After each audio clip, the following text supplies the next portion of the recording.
Good morning, everybody. Good morning. Happy New Year. Welcome to the first 2018 installment of our SB2 Luncheon Symposia, SB2 State of the Region, and also our first ever Localpreneur Award Ceremony. So thank you all so much. Applause to yourself for being here and being involved. One of the best things about all the events that we at SRQ are doing these days is getting to see you all in person. And what a lovely bunch of people are attracted to these events. So thank you for being here. If this is your first time coming, I'm Wes Roberts. I'm your host and I'm the publisher with SRQ Magazine. SB2 is our bi-county initiative. Our goal is to create conversations, bring thought leaders together, and create opportunities for new ideas and new creative sparks. And it has provided a lot of great return already. I need to recognize the Community Foundation of Sarasota as SRQ Media's Giving Back Community Foundation strategic partner. Community Foundation has been tremendous. A huge thank you to Roxy and Murray in particular for helping us set up and house the SRQ Media Gives Back Foundation. Please give a round of applause for the Community Foundation of Sarasota. This morning we also will thank our, if I bend over, you're really, okay. We will thank our 2017-2018 SB2 series sponsor, Mariosh Lowther Wealth Management.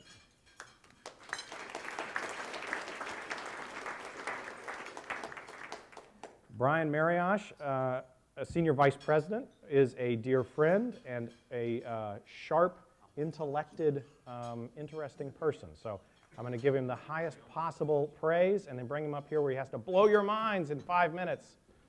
Now he's mad at me. But he's going to talk about financial trends at a national level, and then one of the things we'll be able to do is adapt some of that thinking as we're looking at how our community and region is growing and expanding in terms of hospitality trends. So Brian, come on up, take the podium. Let's make sure the microphone's on.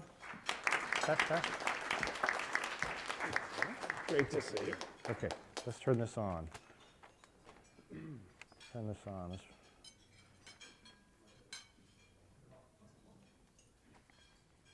There we are. That one's good. Thank you so much.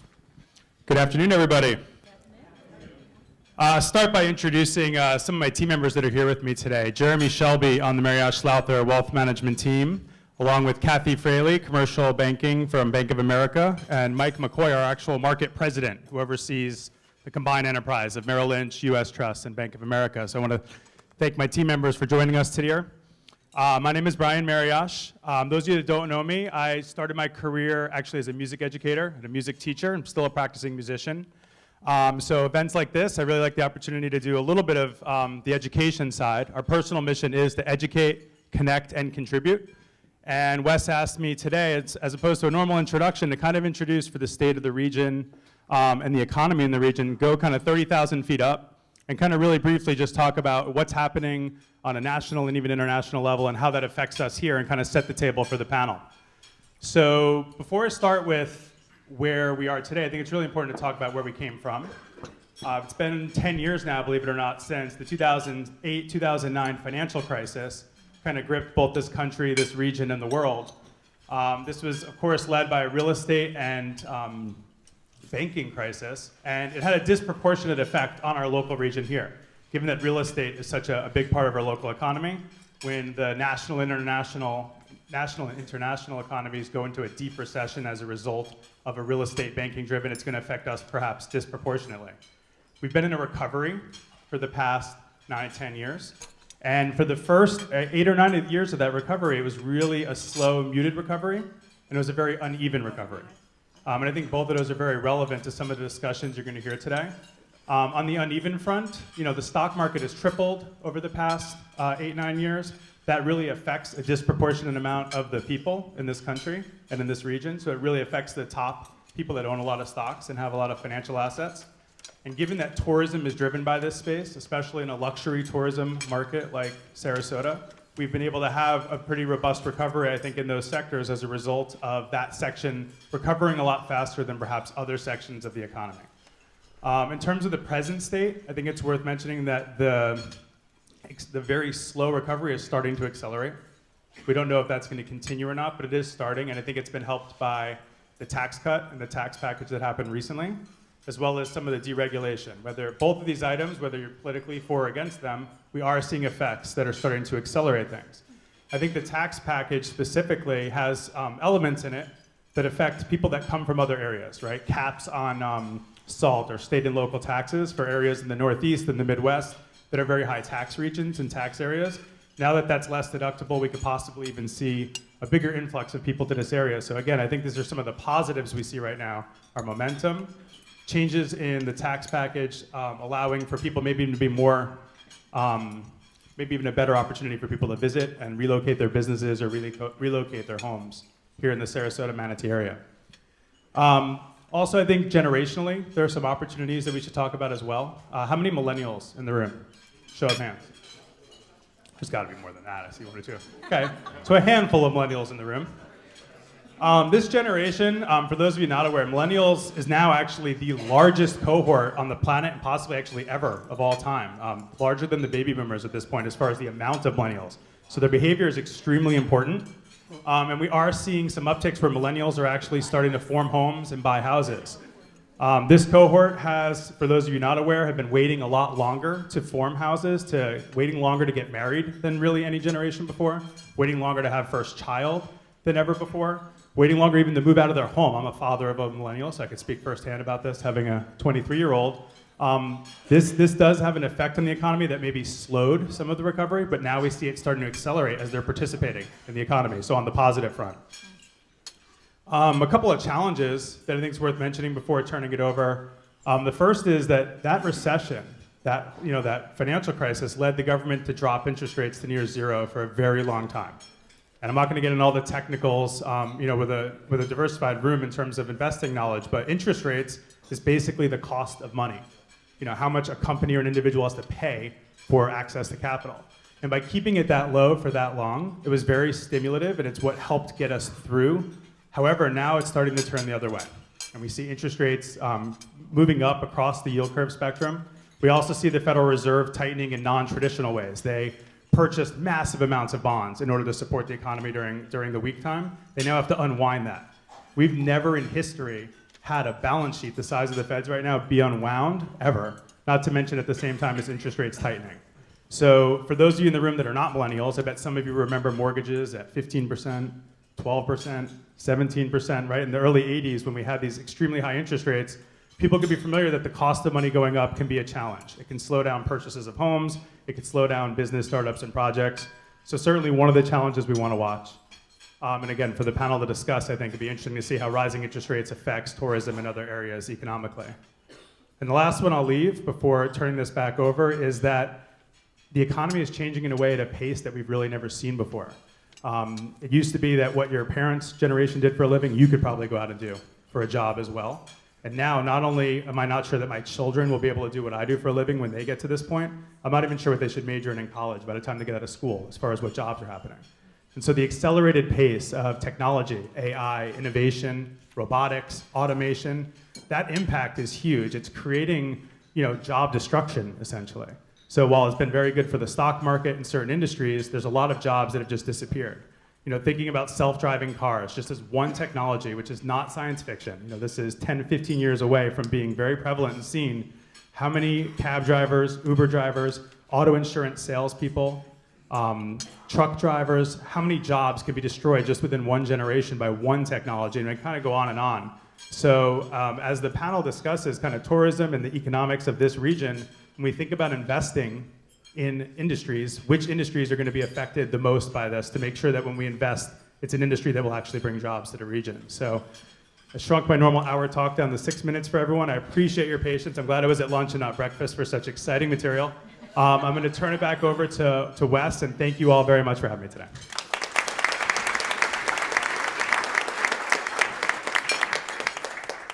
It was only supposed to be 5 minutes, so he's blown our whole timeline. Brian, thank you so much. Brian and the whole team at Marriott Lowther are absolutely spectacular and are community supporters in all sorts of ways that people aren't aware of. They're a tremendous group. I'm also able to recognize the Resort at Longboat Key Club, who is the sponsor for today's event in particular. They are our event sponsor. So we get to have the general manager, Jeff Mayers, come up from the Resort at Longboat Key Club and talk to us a little bit about your vision. Sure. And Great to see you again. you have so much to add to this All particular right. topic. Let's make sure the microphone's working. And I'm gonna make This sure- one's working? Yes. And before I leave, I'm going to make sure this one's on. So I can make mine nice and short so we'll get ourselves back in time. But first and foremost, what a wonderful turnout today to start the series out. We've been a sponsor for quite a few years now and really enjoy our sponsorship and the collaboration of talking about tourism with the panelists and bringing us up to speed as far as the future of our area. I myself have been here in this area for a little over 5 years now, and it's gone by so fast. But I remember when I first came down here, and I always, had never lived in Sarasota or the Bradenton area before, but I always heard great things about it. And of all my travels, I must say this is my favorite place to live. But more importantly, when you take a look at the change in the development, the number of hotel rooms, and the growth of the tourism economy in our area, it says a great deal. Most recently, we added more flights coming into SRQ. We're finding new destinations, new other areas of the country now are traveling down to Sarasota and Bradenton. And we are a real player. We are a destination. People have really come to find out that Sarasota is a gem. I was reading in an article this morning that Virginia Haley had shared with me that was written in the Wall Street Journal, which really showcased our community as a place to be for all walks of life and people from overseas and obviously throughout the United States and also in Canada. So I'm really excited about our future. Obviously, we got a lot of hotel rooms that are coming in. There's developers I know there is obviously excited about the future as well. And I hope you enjoy our conversation today with the panelists, and thank you so much for coming. Appreciate it.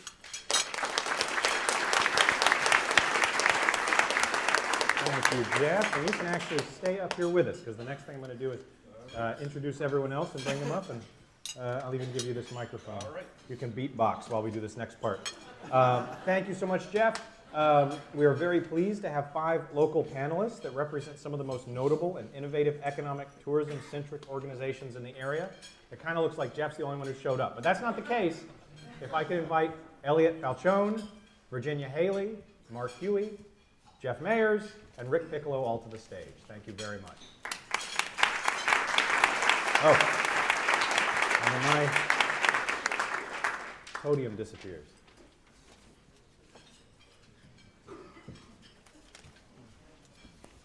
It'll take us a moment to get settled.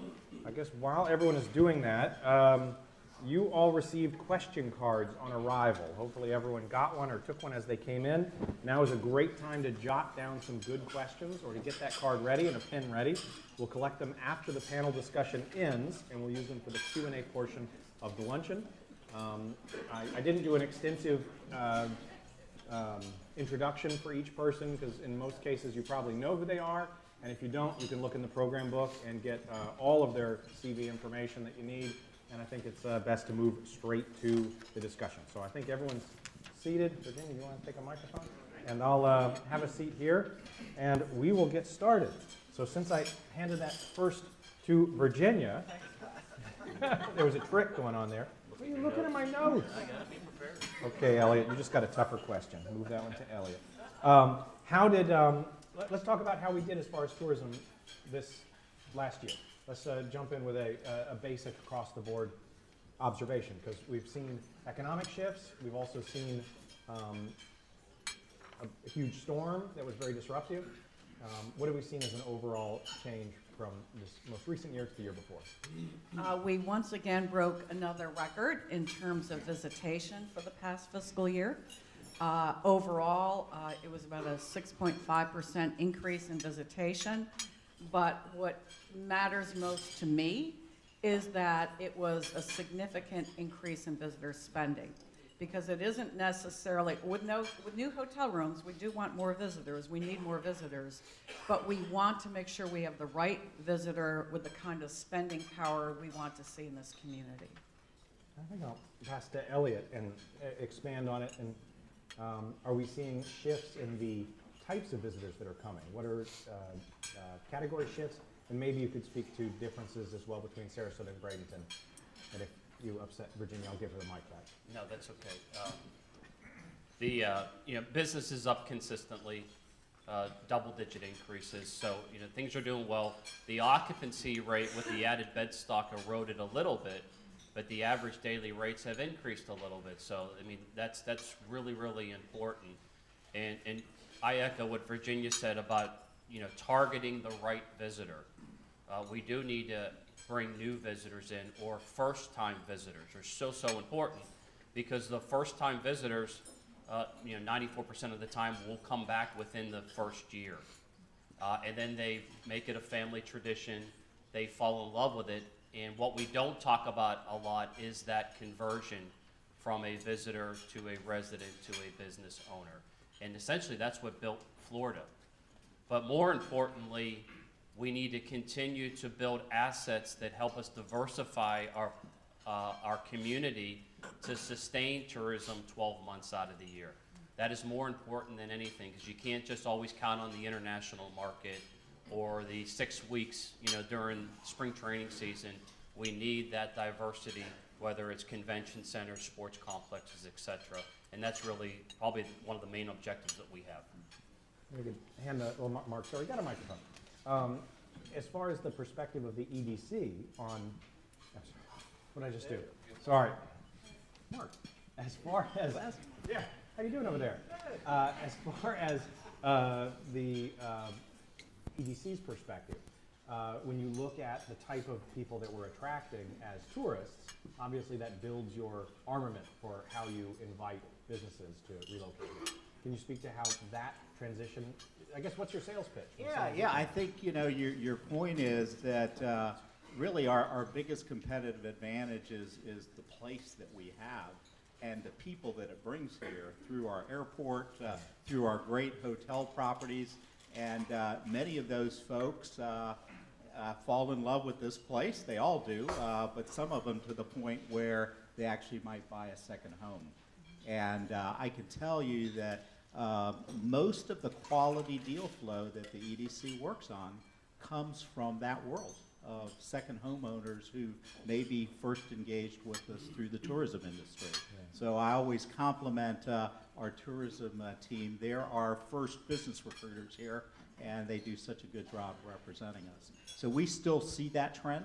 Yeah. If you look at the companies who've recently relocated here, Floor Force, Intelligent, these companies had ties here, personal ties, and eventually it shifted into, well, I wonder if there's a business community there that might support my business, and that's when we get involved and get to really blow their mind. Yeah. Because that's typically the response, Wes, yeah. Is they've known us as a great tourism destination, but they just don't appreciate what you all appreciate across the room with what a dynamic business community you have and how they can then be a part of it.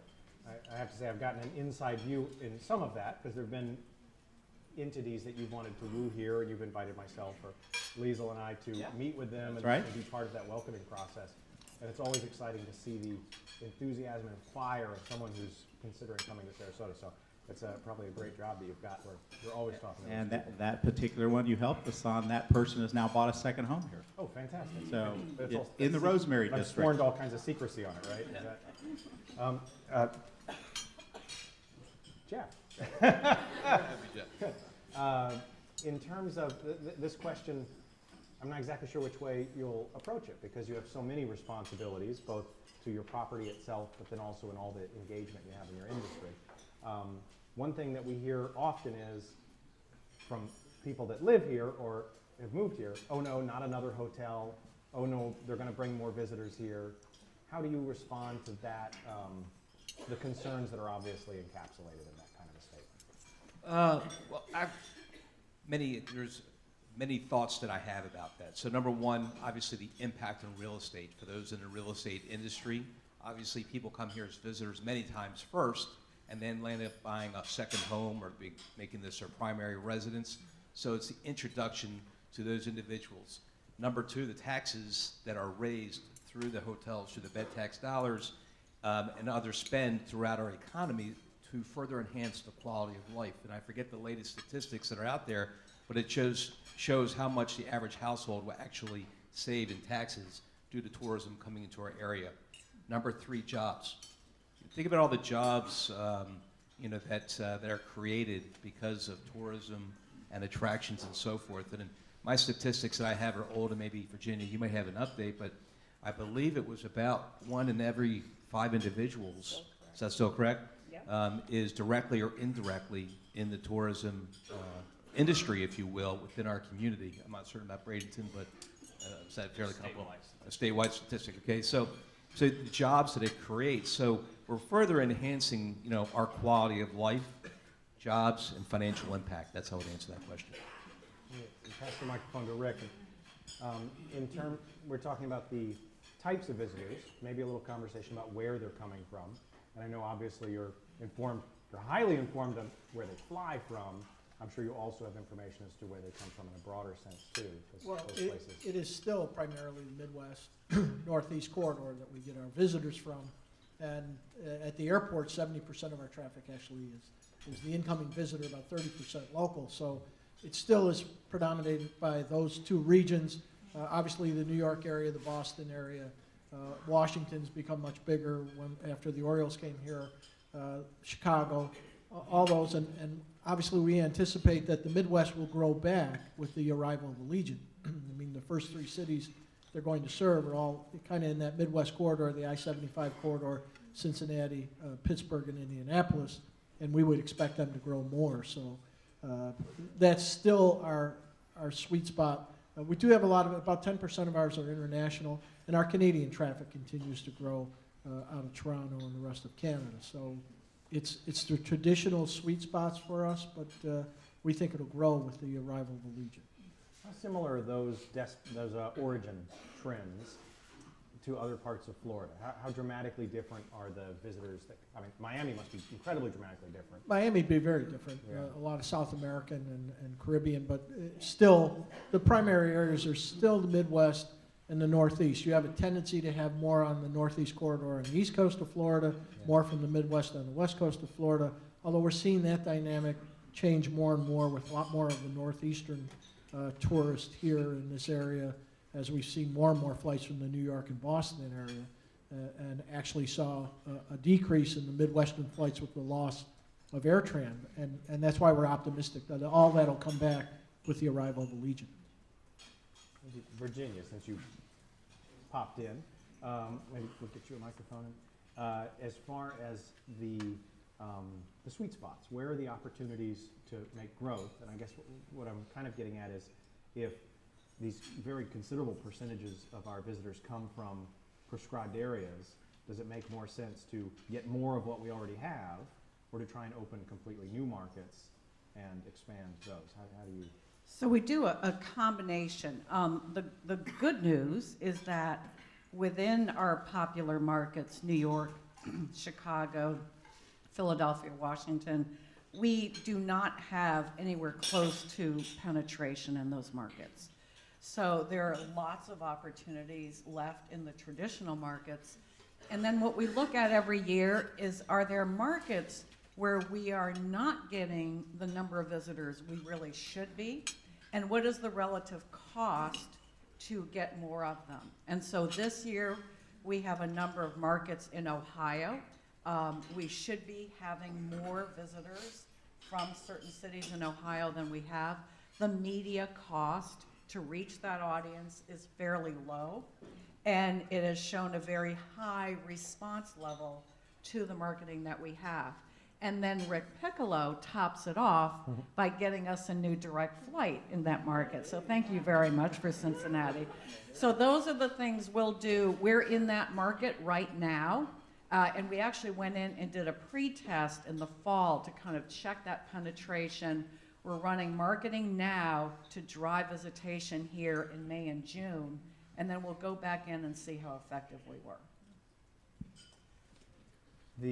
I'll pass to Mark, and then, so I'm thinking in terms of making sure we're discussing how we attract. Here's my stump. I think there's probably a difference between attracting entrepreneurial-minded businesses or business people and then corporate decision makers. Is that a distinction that's one that you work with? Yeah, And what yeah, do they're we different need worlds. okay, so what is it that we need, maybe you could speak to that, if that was the right observation. And what is it that we need differently to draw those two types of commercial entities? Yeah, and I think now we're talking about the world of attracting businesses, and it's not lost on anyone here. Everyone devotes a little bit of their budget to vacations, and there's a big market for that. The world of businesses that are moving is a very narrow space, and EDCs are in the business of looking for the needle in the haystack. How do you find a corporation or even an entrepreneur who's thinking about moving their business or their idea? So it's very challenging, very difficult business that we're in. So in the case of entrepreneurs, what's enhanced our capabilities here, they're different because what they're primarily looking for is really an ecosystem in a community that can support their business. And so one of the things that's occurred since the recession, going back to Brian's comments, is, think of all the things here that have improved our ecosystem to support entrepreneurs. So Larry's got a post-production soundstage studio. Where's Larry? We tried to get him on the panel. Okay, well, he's enhanced our ability to support digital media production in our community, and we are seeing some business activity for that. The UF Innovation Station came here, which is providing us a new innovation capacity supporting tech-based growth. We have more co-work space, not just here in downtown, but all over Sarasota County. Have you noticed how our larger companies have invested in innovation since the recession? Tervis building a whole building, they call their innovation, place of innovation. PGT, same thing. And you could go around the major companies. Well, all that says good things about our ecosystem, which is attractive to entrepreneurs. So we're promoting that. And you're seeing us on lists now, aren't you? Great places to start a business. We're showing up on those lists more. That gets the attention of entrepreneurs. Other things that have happened, we have better access to capital. So we've seen an angel network form since the recession here that it's early on, but again, it's something that says to the outside world, this is a place more serious about it supporting entrepreneurs. So the best thing we have going for us, and I could go on, but the best thing we have going for us is that over the last 5 years, our ecosystem has gotten stronger in ways that are meaningful to the outside entrepreneurial community. And that's a good thing. Now, on the corporate side, little different environment there. I think the biggest situation we're dealing with there, honestly, is out of our control because it's been at the state level. We're less competitive as a state for corporate business attraction. You all have followed what's been happening in Tallahassee. I don't need to belabor that. Was on a call with Enterprise Florida this morning, and they were again showing how down their deal flow is as a state, and that affects all local communities. We as a local community remain strong in our tools, particularly as it relates to privately held companies, which is most of the activity we see on the corporate side is not publicly traded companies, but privately held companies where, again, the CEO has a lot of decision-making power and can move that company wherever he wants. And so we continue to have strength there, particularly, again, for those CEOs of those privately held companies who have some tie here. I'm going to take that and pass it down to Rick. Oh, Rick's got one. So in terms of infrastructure, continued expansion of infrastructure, and maybe a lot of people in this panel could jump in on this. Conference center is something we hear about all the time. It's got this sense now at the point where is this a dream of a magic bullet that people think would change the world? And I'm sure there are other examples of that. How big an impact can one single asset like the Benderson Rowing Center make on the community? Well, I think it makes a big impact. We had 17 teams come through the airport during the World Rowing Championships. When we had the Dragon Boat races, we had teams coming through as well. We've had tours come through for that. I think it's part of that bigger infrastructure that's being built. When you look at the Premier Sports Center that the Bradenton area is investing in, when you look at the Nathan Benderson Park, those types of investments are important. The Orioles, the Pirates, the soon-to-be Braves here, all those things help the airport, and they feed off of each other. I do think when you look at the Bradenton Convention Center, they've made investments in that, and they're improving that. I do think that it's very important for Sarasota to get in that game as well, and certainly I'm hopeful that as Bayfront 2020 goes through, maybe some of that discussion will ensue and see if they can do that, because I think it's another asset that the community's missing out on. But I think the most important thing is to keep the momentum going. You've seen a lot of momentum in all these investments, and I agree with Jeff that we have to keep investing in those assets to bring people here and give them things to do.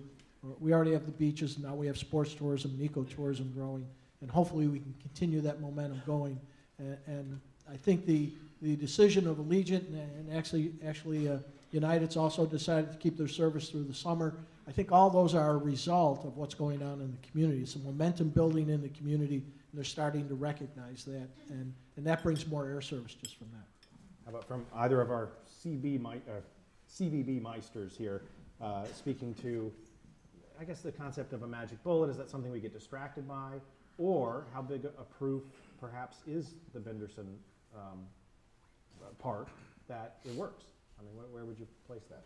Well, I think what people need to understand is we were generating huge events at Nathan Benderson Park before it was even completed.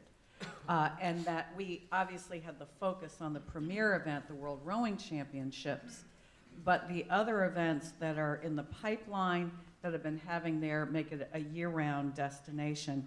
And I think what Sarasota County Commission did was the right way, because you can have the best assets in the world, but you have to match that with the promotional dollars to let people know it's here. People do not, you cannot build it, they do not come. So I think in Sarasota County's case, as they expanded the funds for the assets, they also expanded the funds for the promotion. Because every time you want to bring one of these events here, there's a cost. You have to help with some underwriting, you have to help with sponsorships, you have to be out there, and it takes a strategy. 5 years ago, we started on a little strategy. We saw the trend towards lists. Apparently, Americans cannot read 2 or 3 paragraphs at once. They need a list. They need to see a list. And so we started pushing in those areas where you can influence a list. We started pushing, getting Venice here, Sarasota there. Of course, the big win was the first Siesta Best Beach in America list, having it again. But then when there was a list that we didn't influence, we promoted the daylights out of it. And then it takes off. Once you start on these lists, all of a sudden you're picked up on other people's lists, and people pay attention to it. It helps Mark, it helps all of us. Can I add a little something? Just a quick note on that. The Benderson Rowing Facility, so much has been talked about it in the World Rowing Championships.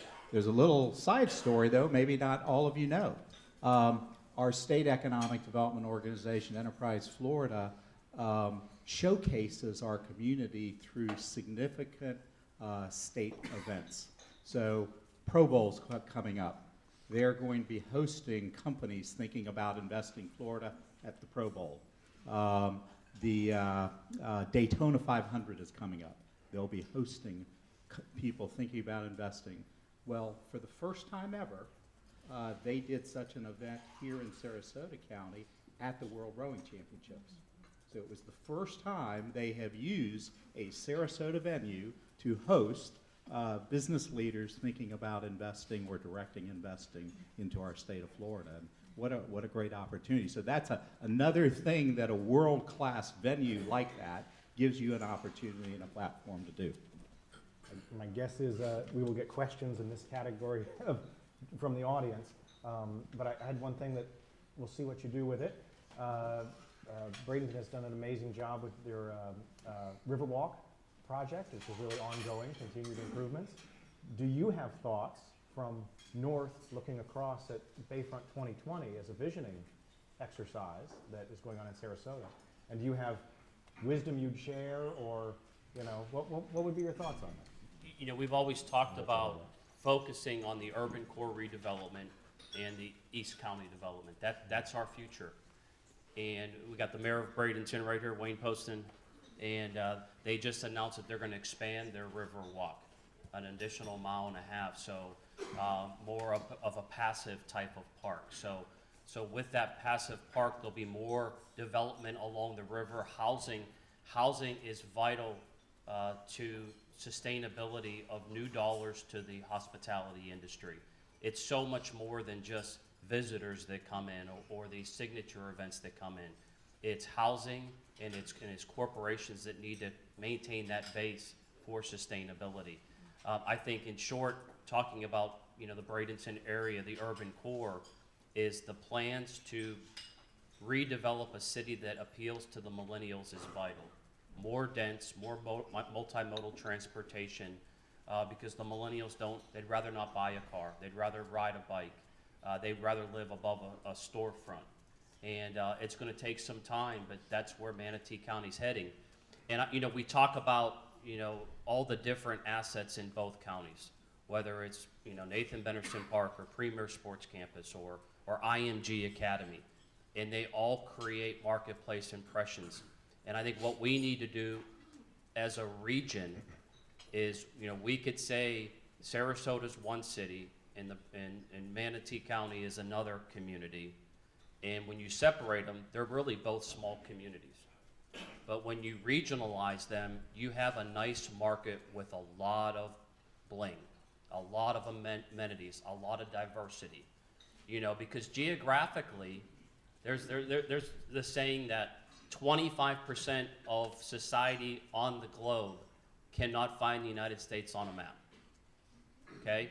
So if I went to somewhere in Michigan and I said, is Sarasota beside Bradenton? I'm not quite sure geographically they understand whether they are or the distance that they are. So when I have an event that comes in to the Bradenton area, Sarasota will benefit. When Sarasota has things going on, like when the Atlanta Braves start, there's going to be compression that Manatee County will benefit from. There's no doubt about it. There will be push there for that 6-week period. So, but the key is, and I've always heckled Virginia and Rick about when you're on a plane and it says, you know, 60 degrees in Sarasota, boarding for Sarasota, welcome to Sarasota. And, you know, Elliot of the world, and I'll go into the plane and ask the flight attendant, I'll say, I'm going to Bradenton, am I on the right plane? In Bradenton residents, you'll hear them heckle because I'm kind of loud. But it's not because I'm trying to protect our brand and try to outplay Sarasota, okay? Savvy travelers, if I said, Liesl, I want you to fly to Panama City, Alabama to do business, the savvy traveler is going to say, small airport, because it's a small community, very few flights, and the flights that are going in there are probably really expensive, okay? Savvy traveler will know that, okay? Big city, more flights, better prices. So if we consistently, if we want to, okay, but you know, you're either gonna be married or you're not, okay? And this is no disrespect to Virginia Rick, it's about all of us. It's about all of us, okay? County commissioners, city mayors, you know, everybody. We don't want to okay? leave out the largest city in Sarasota County, and that would be Northport, right, Ruth? Yeah, so, you know, it's, Sarasota, Bradenton together is more powerful in many, many ways. Many, many ways, Well, you okay? came up with a regional slogan for us just now. I think it was a beachfront treasure with lots of bling. Yeah. Is that what we're going with? Yeah, well, I mean, you're gonna have distinctive doing? brands because, I feel the, I you know, see the awards Sarasota has coming. different characteristics as the Bradenton area. But when you can partner like that and have a consistent brand in the marketplace, he'll get more flights and the perception will be better, you know, like Raleigh-Durham, like Dallas-Fort Worth. So important if we really want to grow in a northern trajectory, you know, I think that's the better way to go. Partnerships are powerful. They really are powerful. And it really, and I may be talking out of school here, but we all have to want it. we either want it or we don't, you know? And for years, we partner all the time, and it's good, and the three of us partner with Rick and all that, but you know what? It has to be so much more than just us, okay? The most important thing that we can do, and I'm nothing more than a community servant and love being that, but we have to educate our residents of what we do, why we do, when we do it. That's our job. County Commissioner, we got to tell them what we feel works best. At the end of the day, they make the decision, and we're dealt with cards that we need to professionally know how to manage that. Without the education, we'll be swimming upstream for our whole careers. Sorry, I talked long. No, absolutely. I'm gonna, if someone wants to add to that, but I was gonna do, I think I have time for one last line of thought, and it's something that I didn't have on my list, and it kind of came out of some of the conversation I was having with Brian prior, and it had to do with, and I think actually, I'm gonna start with Jeff on this. We were talking about the effort that the EDC does to attract industry and business here, and then we were sort of forecasting what's happening in those industries as automation, and that was our specific category of dialogue, and you and I talked about it too. As automation takes over. Currently our industry is very high in hospitality. We also have a big home building category to the industry. An outsider might think that those are difficult categories to automate. I don't know if that's true. Maybe you could speak a little to what automation may be doing in the hospitality industry, and then I'd love to go to Mark, and we could ask about what you see in this broad category of what businesses we want because we see a future in them. Is that? Automation in the hospitality industry. You know, like many industries, hospitality and technology, innovation, changes, you know, continues. And it will continue to do so. But I would just sit there and say that in hospitality, it's about people. You know, people touch people. I tell my staff quite honestly and quite often, we're in the people experience business. People will come back, our customers come back to the resort because of the experience that they have. And if you take the people away from the people in that experience, that obviously, you know, it takes away from what you're able to deliver. So from a technology perspective, yes, we're always looking at new and innovative ideas and how we can do things, but quite honestly, it's about people. Yeah, the whole robotics arena is pretty amazing, and in my field, a few years ago, they started coming out with studies and projections about how robotics would impact jobs just generally. Last year was the first year you started to see studies where they had drilled that down to industries. Did some of you see that information come out last year? Because, yeah, you saw that, Brian. And it was rather stunning to me that at the top of the list was the hospitality industry. And because, again, I wouldn't really think of that for the very reasons Jeff is saying. I don't connect robotics to a people business. So I still don't understand all of those dynamics, but that is one of the industry areas that was projected as to be the highest impact. So what does that mean? And they actually did job loss projections by region. And I'm sorry, I don't have those offhand, but it was tens of thousands of jobs that this region was scheduled to lose because of the impact of robotics on tourism and hospitality. Is R2-D2 going to be tucking in my bed? Is that? Quite possibly. You know, there are, I believe I've seen some prototypes of some robots that will go ahead and deliver room service. Yeah. And Wes, I think the other thing in the near future for the hospitality industry is not as much robotics, but the use of big data, if you will, to enhance the customer experience. So knowing more about the customer, the ability to choose your room, check into your room, use your smart device as your key, allowing the hotel or the resort to customize the information. So when you walk in the room, the television is already on the channel that you always watch. The water temperature is set to that temperature that you prefer. The type of pillow you want is there. So it's it allows the hospitality industry to customize the experience for the guest. Quick straw poll, creepy or awesome? Creepy. Awesome. One thing I'll add is, you know, you look at these scary kinds of trends, and at the end of the day, it's, well, what are you going to do about it? Our board at our annual retreat last year had a very short conversation around the idea of, well, why couldn't we become the center of where some of that technology is developed for the hospitality industry? And that's how you start to turn trends like that into maybe something that could benefit your community. So again, that would involve our universities, and probably particularly USF, getting excited about that opportunity.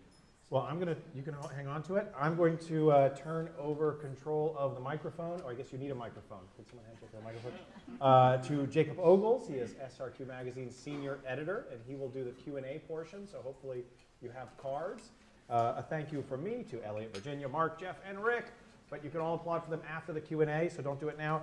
And I'm going to leave the stage temporarily. I will be back. I don't think I have anything else to say. It's for Jacob, so thank you. All right, and thank you, Wes, for helping navigate this exciting and complicated topic here. And thank you to our panelists. Yes, there are question cards on each of your tables, so if you could please fill them out and hold them up in the air. It's the only way this is going to work, is if you guys can provide the questions, we will ask them to the panelists. But I am going to go ahead and abuse the fact I've got the mic for a second and start out with a question about international tourism. Can I ask, and maybe it'd be best to start down at Rick, if we could get an update on what sort of possibilities exist for increasing the amount of overseas traffic coming to the Gulf Coast. First of all, we do have Canadian traffic on a daily basis, and they are not the 51st state of the union, so we do have international traffic. We just finished an investment of about $3 million in our customs facility. So we now have a Federal Inspection Services facility that can handle 300 passenger peak hour, which allows us to compete for international charter traffic from overseas. And we do make a lot of efforts along with both CVBs. I do want to put a plug in that both Allegiant, Elite, and all the things that we do wouldn't be possible without the partnerships that we have with both Convention and Visitors Bureaus, and we work very closely together on both domestic service and on international service. We go to different trade shows internationally together. We share the expenses. We share the efforts. We share the data. And we're making a lot of efforts in the European theater and have for the last year in preparation for the completion of the customs facility. And I think that it's not a matter of if, it's a matter of when we'll start to see some of that coming from across the pond. And eventually we will have, I believe, some services from overseas. And we're totally ready for it now that we've finished the completion at the airport.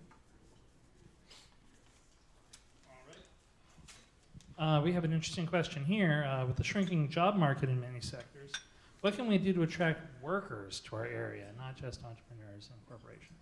I'm just going to echo real quick on Rick's international. 15% of the passengers deplaning from Delta are international passengers. So just because it's a domestic airline landing, there are international passengers. And American, I'm sure through Charlotte, have some as well. I don't think Jacob will put it on the front page of the magazine, but we'll be meeting with Visit Pittsburgh tomorrow to talk about partnering in the international market, since Condor and WOW come into Pittsburgh, and now we have that nonstop connectivity from Pittsburgh to SRQ. So, you know, different partnerships, and that may, if we can get that going, which will be a long road to hoe, that could, you know, open the eyes more of the Condors of the road. A world that may say, hey, let's try nonstop from Germany to SRQ. And I just forgot the question you asked, Jacob. Thanks. I think in terms of workforce, one of the things we've been doing is becoming more engaged at the high school level here with the workforce. Because what we found is that, particularly with students who are not likely to be full-time college bound or may do part-time school here, our industry is the perfect industry that allows you to go to school part-time and get a head start, work your way up in the ladder. We're one of the few industries where people can actually work their way up to senior management even without an advanced degree. And then it was a real joint county effort that got USF to add the hospitality program. And that hospitality program has been very important to this area in terms of providing a workforce for the industry. I know, Jeff, you work very closely with them. Yeah, add on to what Virginia said, yes, starting off at the high school level and creating that segue, hopefully, to USFSM to increase the enrollment there. But I think another thing that we need to do is really educate our community of the importance of tourism and the opportunities that are out there. With all the new hotel development coming into the downtown area, obviously the number of jobs, they're increasing. Managerial jobs are available, career growth is available. So there is a great deal of opportunity, but I think sometimes we may be misunderstood in the hospitality segment, and I think we need to do increasingly a good PR campaign to make sure that we market it effectively to our community. With USF, Dr. Pat Mario has met with LaGuardia Community College in New York. Monday, we're meeting with Pittsburgh Technical College up in Pittsburgh to try to get these 2+2 programs going. Really a way to recruit students from a different state into this hospitality program. It's a growing concern. You know, with the retail mecca on University Parkway, you go to dinner, you go shopping, and you say, gosh, where are they finding the employees? I had a hotelier call me 3 weeks ago and said, we need 20 front house restaurant people like now. Can you help us find help? You know, so that's disturbing. So we need to continue to work together to recruit and mold hospitality employees. Really, it's going to be a challenge. A question from Joy. Oh, I'm sorry, Mark. I have a question from Joy Randalls, who asks, what are we doing to attract STEM field entrepreneurs, as they are our future? So I think the mic is in the right person's hands right now. Yeah. Again, all I can say is you have STEM field entrepreneurs. It's an interesting sort of definition. But again, look at the companies that are coming here. A couple of examples: digital marketing company. All their talent is young talent, STEM-related talent. Even long-term, it'll be related to, we think, Ringling College. They're a digital marketing company called Floorforce. And so we see STEM-related entrepreneurs coming here. We think as our education system becomes more known, and they're all pushing to become more known for producing tech talent. So USF is their premier initiative is what? Science and math oriented. New college, big data. So as we become more known for producing STEM talent, it will strengthen, again, that ecosystem, that part of our world of attracting STEM entrepreneurs. But honestly, our work with entrepreneurs and attracting comes back to we're focused on the ones who have a tie here. Some of them are STEM related, but others are in other fields. And we're happy to get job creators here to help diversify our economy from a whole variety of arenas. While it's over your way, Mark, can you tell me where do we see the biggest growth for small business entrepreneurs in our area? I think what we've tracked are two areas, and again, I assume everyone knows about the EDC. We work specifically with companies that are trying to diversify the economy or their businesses. So most of their product and services sold outside of the market.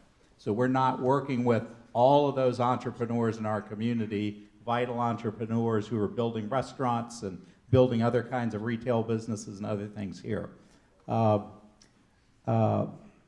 And again, what was the question? So I can, before I explain that, I knew that was important for me to get out there, just so my answer makes sense. Where do we see the biggest growth? So we've been tracking two areas. One has been in the area of health innovation, and there is a lot of interesting young companies in our market who are involved in various services or new products around in the health field. And we think that fits us. The salaries are good. Second is the arena of digital marketing. And we continue to feel like we're an emerging hotbed of digital marketing. And so we see young entrepreneurs, even some who have spun out of some of the existing companies here, starting companies. So I think those are two areas that we, as an EDC, are engaged in. And I wanted to ask, based on the growth patterns of residents in the area, particularly as our population moves further and further east, where is the actual prime location that any of you guys would like to see a convention center or some type of infrastructure like that to best serve the community? One of the areas that we're really focused on, working with Northport, with the arrival of the Braves, with the expansion of companies like King Plastics, the growing community in Northport, is we have a desperate need for lodging facilities, anywhere from that South Venice to Northport area. And Ruth and I have had some exciting meetings with some potential projects that we hope will come true, but it's something that's really, really missing. You have the new technical school with meeting space at Toledo Blade and 75. We could become a hub for Southwest Florida regional meetings from Naples to Tampa. We just need that hotel to make that a reality in Northport. I mean, with the convention center in Palmetto, we'll get the convention center hotel, and that will attract, a lot of statewide conventions, small regional conferences and conventions. So it's ripe for that. We're going to have to partner with the developer to add another 20,000 square feet, and we're ready to go. You may see a resort-style conference center in Lakewood Ranch at some point. I know they have it on their master plan, but the market's going to dictate whether it's viable or not. People will call me and say, "Hey, Elliot, we hear that you need more hotels in Manatee County," and I'll say, "Well, you never heard it from me." Now we have been aggressive going after the convention center hotel because that'll feed everybody else, but the market will always dictate whether there's a need for more beds or not. The banks dictate that as well. So I've always said to our stakeholders, we're here to serve the hotels and resorts that are open right now. Sorry. And that's like the Oscars where the music starts rising. So short story long, Jacob, we're hopefully 2 years away from getting that headquarters hotel with the convention center that will feed everybody else and help sustain year-round visitation from the group business. All right. Well, thank you all to our panel, and thank you to the audience for all these great questions.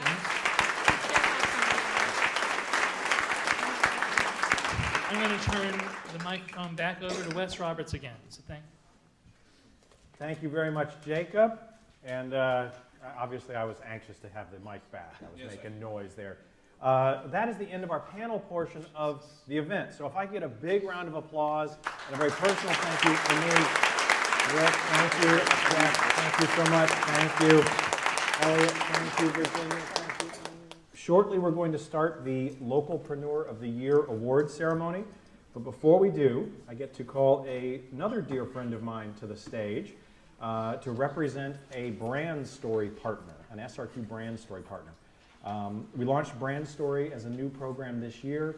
There are corporate partners, corporate clients in the community who make a much bigger impact than people tend to realize.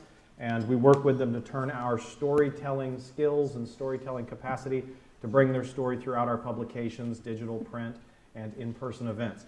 The partner that is going to come up and share some information with you today is Firmo Construction. Eric Collin is coming up. Why don't you come on up, Eric? He is the president, and he can talk about the amazing work that his company is doing and how that contributes to the economic vitality of our community. So, Eric, and this mic is yours. Thank you, Wes, and thank you, Lizzo, for a great event today. So as you've heard, my name is Eric Collin. I'm the president of Firmo Construction, and most of you might have seen our signs around town, but you may not be familiar with what it is that we do. So let me explain. We like to design and build in a forward-thinking and sustainable manner. For instance, we built the first LEED certified office building in the city of Sarasota, right on Main Street. We've also built, and it's on the screen now, the first LEED certified Antonin and Suites hotel in the world, and we've done that through a great collaboration with the Sarasota Airport Authority and a private developer. Today our portfolio includes many award-winning projects in the fields of restaurant and hospitality and the medical field as well. We really love helping entrepreneurs realize their vision, so to this point. And we love bringing value to the entrepreneurs that solicit our business, and we do this best through a design-build program that we've established. Now, what is a design-build program? Well, contrary to a more traditional hard bid program, or maybe a general contractor will learn about a project after it's already been completely designed and all the decisions have been made, the design build program allows us to work with our client from day one, sometime before a site has been selected. And being engaged so early on in a project allows us to cause different design alternative and optimize the construction method and put together the best team to achieve the goals of the project. It also makes our client's life easier as we take the lead and navigate through the sometimes complex government approvals, and we're also the main partner, and it saves our clients from having to sometimes hire and negotiate with dozens of different parties and consultant and design professional to achieve their project. So we're gathered here today to explore the link and the symbiotic relationship between entrepreneurship and tourism in our local economy. So I'd like to share with you a story about another part of the region and an entrepreneur vision that we're helping bring to life. And to Virginia's point, to not leave Northport alone, the largest city in our county, I'd like to talk to you about the War Middle Spring Resort project and Dr. Pogrebinski's vision that we're helping come to fruition. This will be a very unique project. It's a 19-acre campus that's located right across the street from War Middle Spring. It's a mixed-use project that, and it's up on your screen so you can picture where it is exactly, but the goal is to include an assisted living facility, medical facilities, and also a boutique hotel. So really to the point of what we just heard. The first phase of the project is actually going to start shortly and is going through the final permitting phases with Sarasota County, and that is a health and wellness center that will bring a lot of holistic medicine services to the area and really complement the hot springs that's right across. The project is also going to be very unique due to the architectural scheme that was selected. We really have to carry on the legacy of the Sarasota School of Modern Architecture. And for those of you familiar with the area, Victor Lundy's War Middle Spring Motel is right down the street on Ortiz Boulevard and US 41. And today you find example of the Sarasota School of Architecture scattered throughout the region, typically in unique building and masterpieces.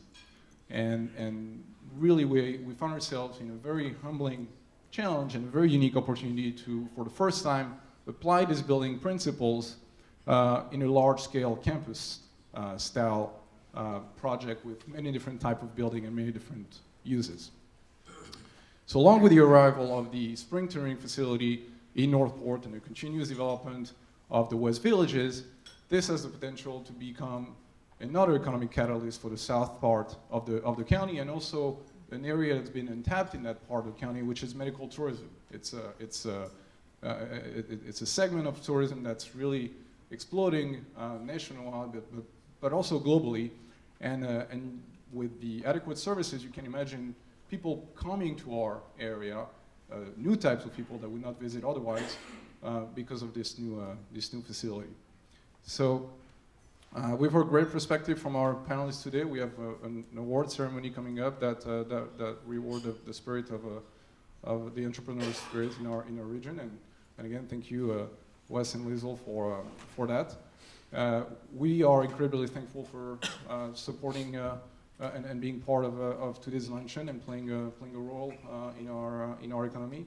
And if you have a question about the Warm Mineral Spring project or design build capability, please come and talk to me after the program. Thank you. Eric, thank you so very much. Fantastic. We also switched here. Thank you so much, Eric. And that was a perfect way to cap that. What a tremendous potentiality Warm Mineral Springs has. I've thought that for many years. And some 15 or 20 years ago, I traveled to Iceland and got to go to, what's the place in Iceland? Blue Lagoon, which is, of course, world famous. So I'd love for us to be next on the list after Blue Lagoon. That may be a couple expansions down the road, but we'll get there.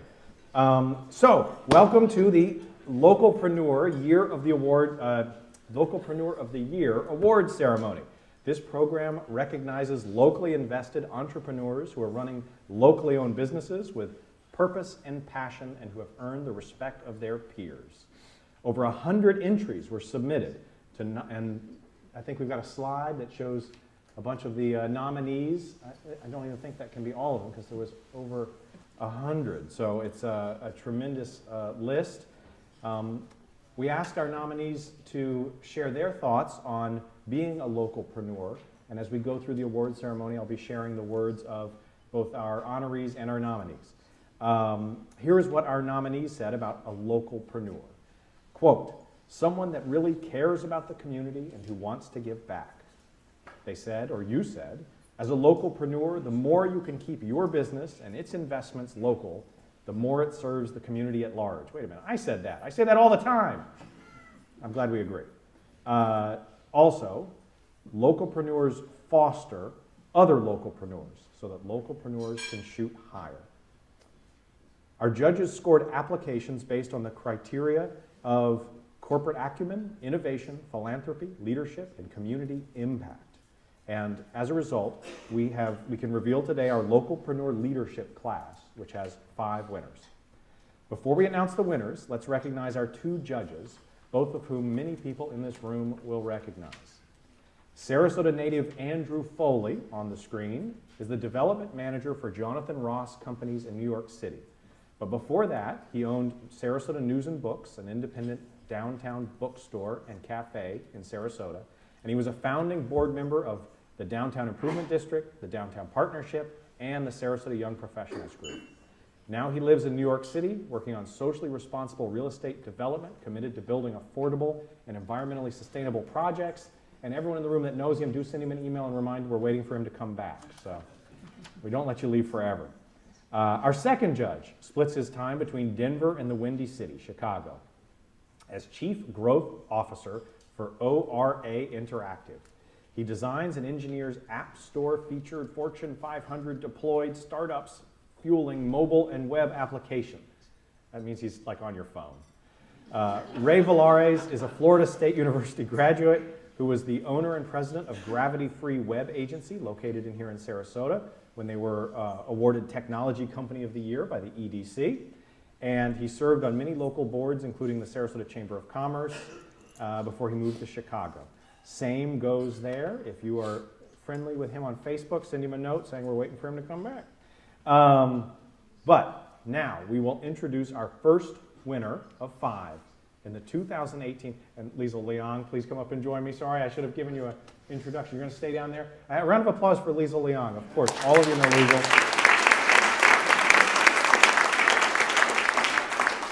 She thinks she's behind the scenes. Is that the most ridiculous? Everybody knows Liesl. Our first winner said, and you see the quote, "The staff are our heroes, and the guests are our bosses. In my early days of corporate hospitality, my manager told me on my first day, bring a heavy coat. I found out why when I spent the day in the cooler prepping vegetables. It was me, that knife, and my coat. I did that for 8 hours, just like the manager before me when he paid his dues." Our winners are the co-owners of a locally owned group of 9 restaurants, and they share first names. The winner is Mike Quillen and Mike Gowan of Gecko's Hospitality Group. Gentlemen, come to the stage. Come on up.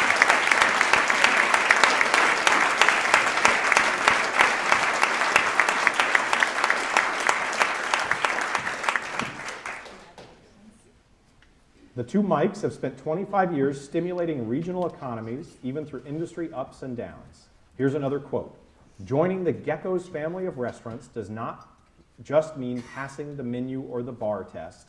Our corporate culture invites authentic involvement, encourages participation, and, as restaurant neighbors, is based on genuine care and sharing. When asked how our region could do better for entrepreneurs, one of the Mikes says, "One thing Mike and I are really both interested in is the affordable housing issue and the comprehensive planning."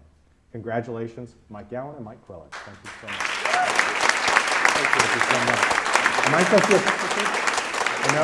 I'm good. You got it. Okay. Thank you.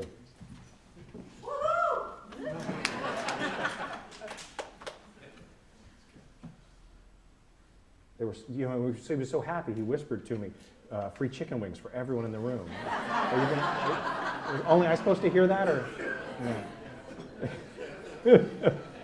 That's what everyone will remember from this whole luncheon. If you, our second winner said this: "If you always approach a situation with a give first mentality, doors will open and people will respond. For me, starting a business is much like giving birth. You're excited and passionate about what you're doing, but and they have a theme song. But along the way, there are many unexpected events which shape how you move forward." Our winner has grown companies from startup to IPOs and overseen 7 successful acquisitions. She believes success is measured by happy customers and motivated employees. And she happens to be one of SRQ's Women in Business Leadership Circle ambassadors. She just can't stop winning. The next winner is Joy Randalls, founder and CEO of Applied B2 in Vision Communications. Joy, come on up.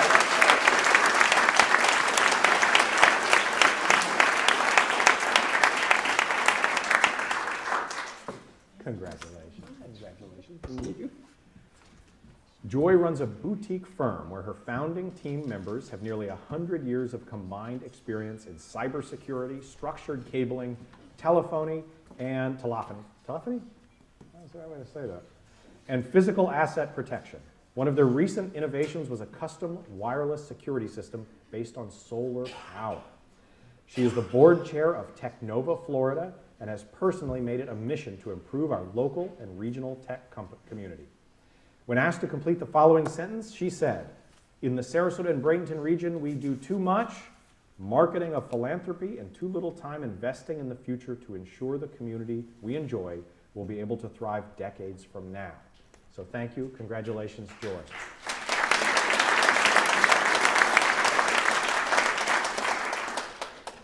A quote from our third winner. "We are changing the real estate industry from the inside out. We have tech folks, and we have built an amazing platform that ties many parts of the real estate transaction together. What you see now, this is just the beginning." His name recently made Inc. magazine's 500 fastest growing companies, and his company was also named the 11th fastest growing real estate company in the country. His priorities, he tells us, are 1 employees, 2 clients, 3 profits. And as he says, happy employees make for happy clients. The winner is Jesse Biter, PropLogic LLC. Jesse, come on up.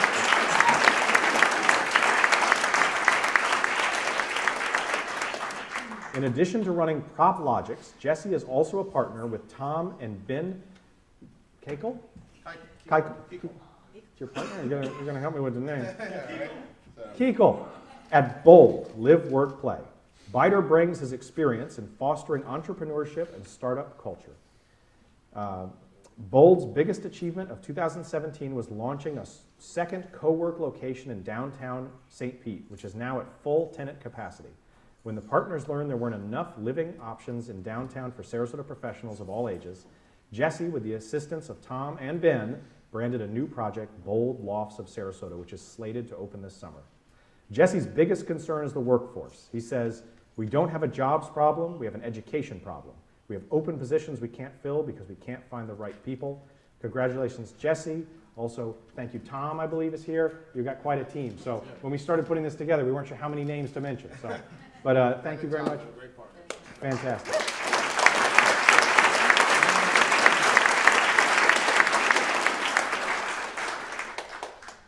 Next, you'll see the quote from our fourth Localpreneur.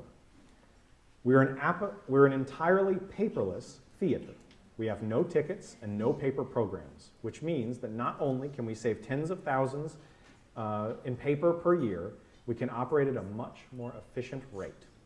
Their company regularly produces new, challenging plays written in the last 5 years with an equal ratio of male to female playwrights. The winner is Brendan Reagan and Summer Dawn Wallace of Urbanite Theater. Please come up.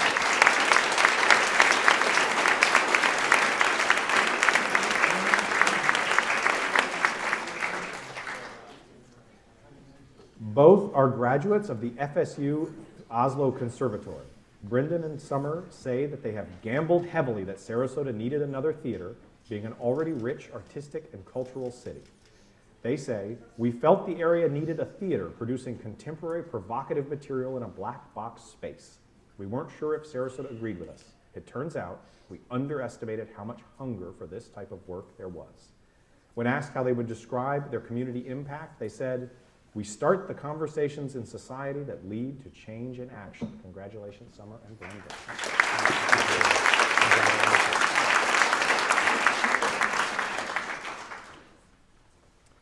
And now we can put up the quote for our fifth and final winner. Here is their quote.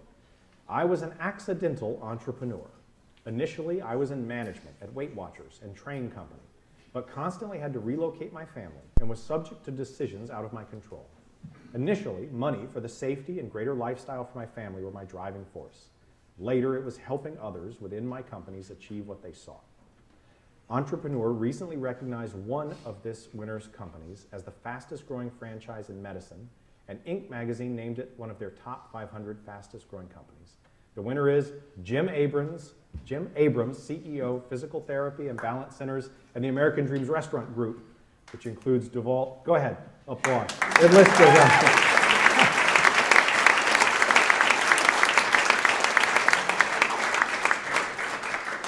Jim has 50 years of experience in starting, growing, and taking various service brands national. He is the founder of Clockwork Home Services, which is home to 1 Hour Air Conditioning, Mr. Sparky, Ben Franklin Plumbing, and Success Group International. Physical and most recently working with his sons Sean and Nils Tarantic in opening several restaurants from pizza, burgers, and tacos to a modern Mediterranean grill. A trend that concerns him is the amount of student debt. Jim says, we are burdening our best and brightest with huge amounts of debt that they will live with for a long time. This is a big concern. When asked about building strong teams, he says, being able to illustrate the future to smart, capable people is critical to having them see their place within our organization. We provide a clear, strategic vision as to how being a part of our enterprise will fulfill their ambitions and give them boundless opportunity. Congratulations, Jim.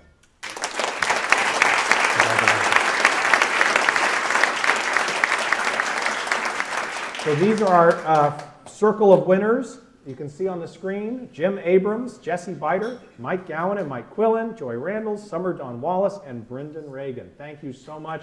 Congratulations.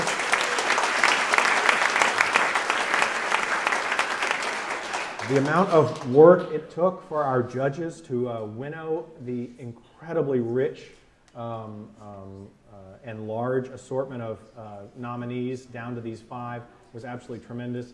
It's trite to say everyone's a winner, and we did choose 5, or our judges did, but really in our community, these are all incredible leaders. You all are incredible business leaders and tremendous, and this community would not be what it is without the verve and the fire that you see in people like yourself. So a round of applause for everyone in this room and for all of our nominees. You can read more about this year's nominees in the February edition of SRQ Magazine, which we held in secret until this moment. So as you leave, you'll be able to get your secret first copy of our February edition. Please enjoy it. Thank you so much to our sponsors and supporters, the Resort at Longboat Key Club, tremendous. Firmo Construction, Mariosh Lowther Wealth Management, thank you so much. All of you helped make today's event possible. Just great. Okay, now for your calendars, we are launching 2 brand new events. This is going to be a tremendous project, and if you haven't heard about it yet, you definitely want to know about it, especially if you have a passion for education, for the future of education, for where the innovation behind it is going, both on a macro and micro level. On Saturday, February 10th, so it's right around the corner, we are launching 2 programs on the campus of the Ringling College of Art and Design. Thank you, Larry. The Project Think Conference brings in speakers from all over the United States and Canada to share their insights on how to spark creativity that transforms learning, from companies writing out change to the classroom. So this is a high-powered speaker program focused on these really important categories of information. The same day, and the same location on the campus, we will also have SRQ Kids Fest. And so this is a hands-on creativity festival for kids between ages of 4 and 6 who get to spend the afternoon exploring the arts through drawing, kinetic sculptures, music, and dance. It's a limited participation. 60? 16? 4 to 16, sorry. What did I say? 6. Yeah, that's not that right. It's ages 4 to 16. Sorry if I stumbled on that. Ages 4 to, it's only 5-year-olds. Very narrow. Sorry, I don't know what I did. What, are you laughing at me? Jeez. Kids age 4 to 16 will be there. It's a limited program. We only have room for, is that where I got this? 100 families. And the reason is it will be very interactive, very participatory, and probably the most amazing thing, and this is really all kudos to Larry, his faculty and staff will be participating with the students and in these programs and teaching the kids. I think he promised that in one day the kids could get a degree, right? Like a, yeah. So if your 10-year-old needs a degree from, it's a tremendous program, and really to turn the unbelievable assets of the college and let those incredible educators and turn them loose with young children is just going to be unbelievable. And again, at the same time, the Project Think Conference is going on as well. So tremendous thinkers. So this is us trying to set off a firework of thought about learning and creativity and students and education. And I really hope that as many of you as possible either come, or if you want to pass the news on along to people that are in your circle who would benefit, either families or people engaged in education in any capacity. Thank you. The next SB2 luncheon will take place here at the Francis on July 26th. Practical philanthropy. So thank you all very much. I'm Wes Roberts. I was your host today, and you all have been wonderful. Thank you so much.